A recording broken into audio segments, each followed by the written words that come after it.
আম্মা ক্ষুধা লাগছে, খাওন দাও। আমার জমিদার এসে গেছে, দাও দাও খাওন দাও খাওন দাও। আমার জমিদার এসে পড়ছে। তোর ইন্টারভিউ কেমন হয়েছে? মুখ দেখা বুঝছো না আমার ইন্টারভিউ কেমন হয়েছে? শোন, তোর একটা কথা কই, এসব ইন্টারভিউ দিয়া কোনো লাভ নাই। আমগুলোকে খেতে খাবারে কাজ কর, সংসারটার উন্নতি হইবে, ভালো হইব, বুঝছস? তা করবো কেন? বাবু সেজে ঘুরে বেড়াইবো। তোরা যে এত কষ্ট করে লেখাপড়া শিখাইলাম, কি লাভ হইলো আমার?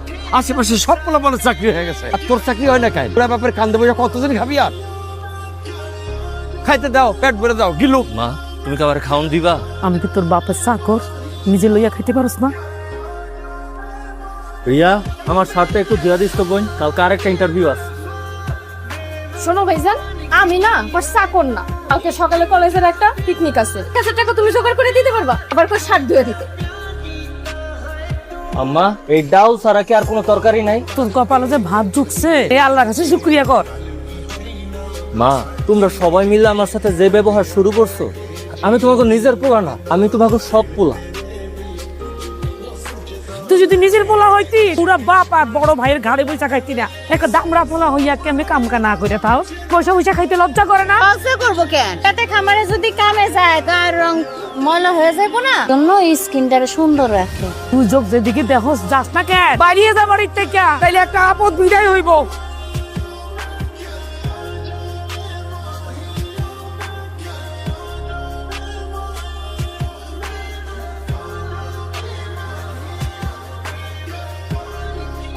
কি ব্যাপার, মন খারাপ করে বইয়া রইছো কেন? বুঝতে পারছি ইন্টারভিউটা ভালো হয়নি, তাই না?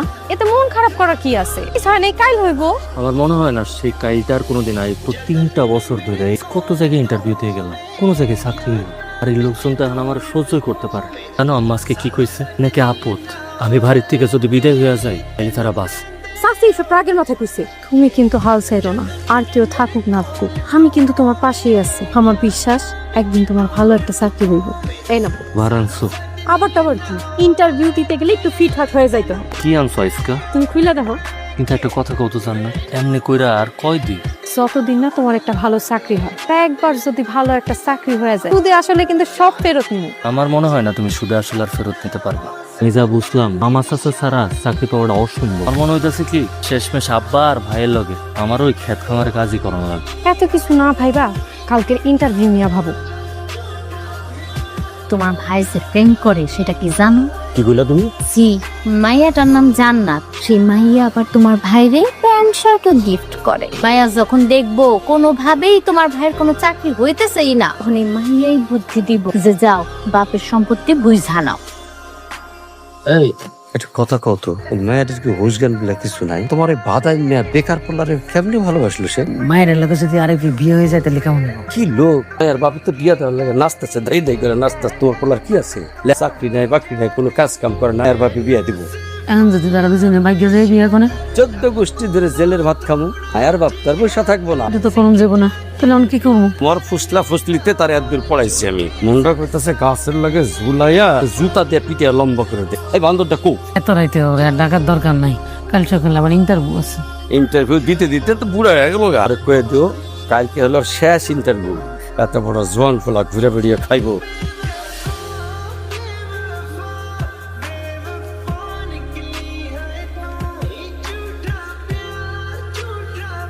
ভাত খাইছো? তুই ভাইছোস? কালকে সকালে তোমার ইন্টারভিউ। খালি ডাল দিয়ে যে হাড়ির তলানি ভাত খাইবা না, ওটা আমি ভালো করে জানি। জান্নাত আপুর কাছ থেকে তুমি নয়া শার্ট প্যান্ট আনবা, আমার আগে করলেই তো পারতা। আমি কষ্ট করে তোমার ওই পুরান শার্ট ধুইতাম না। পানি চকটা দে তো।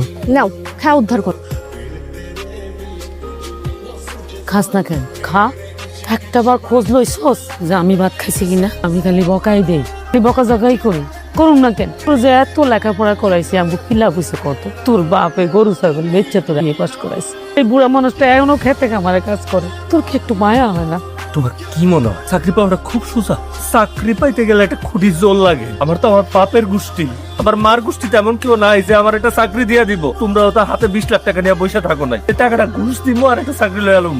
চাকরি আসা ছাইড়া দে, খেতে কামারে কাজ কর। আমি তো কম চেষ্টা করতেছিলাম। তুই একটা কাজ কর, যে একটা মাই আছে না তোর, এই হেডার উপহার দে, দেখা করস, কথা কস, এটারে বিয়া করিয়া ঘর জামাই চলে যা। মাইয়েরা নিশ্চয় বড় লোক, ভেগু পরিবারে চাকরি দেন না লোকও আছে, চলে যা। যদি দরকার পড়ে তাইলে আমি ওইটাই করুক। তোমরা আমার লোকে যা করতেছো না, তুমি ওই জ্বালা যন্ত্রণা সইতে না পাইরা পুরো একদিন আমি সুসাইড করে মরে গেছি।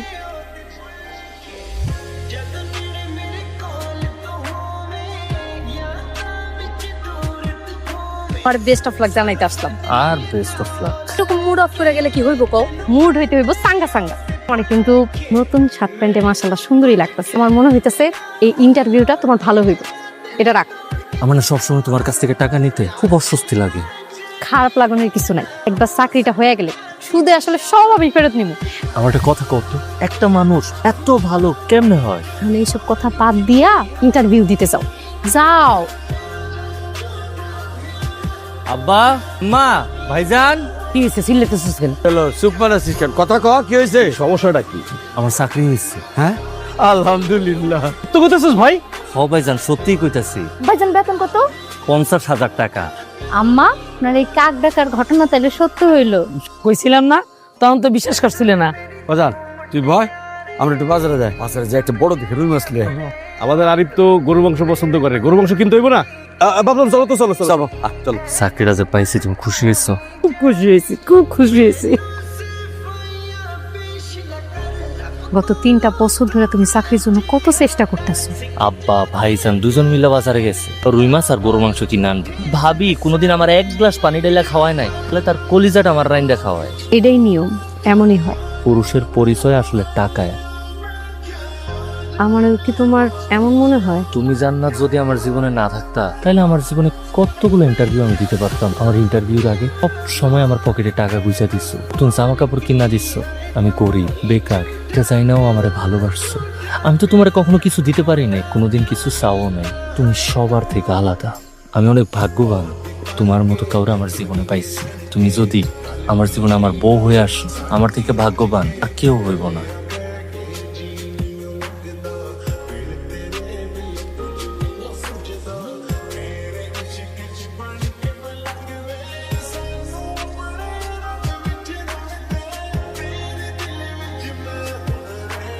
এই ভাই যাবেন?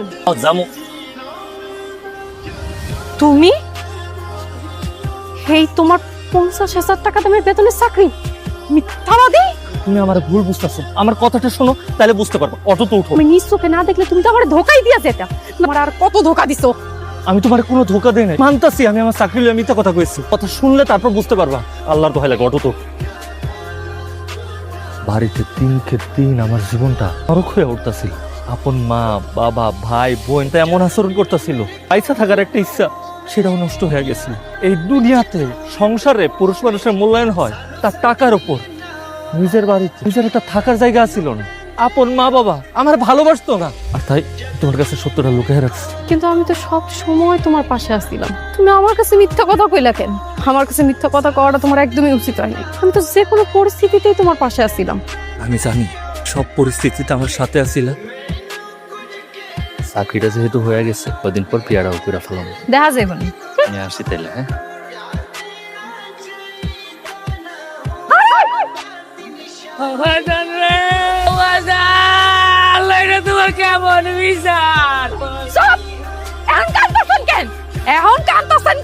আপনার গোপলা কিসের চাকরি করতে কোনোদিন খোঁজ নিছিলেন?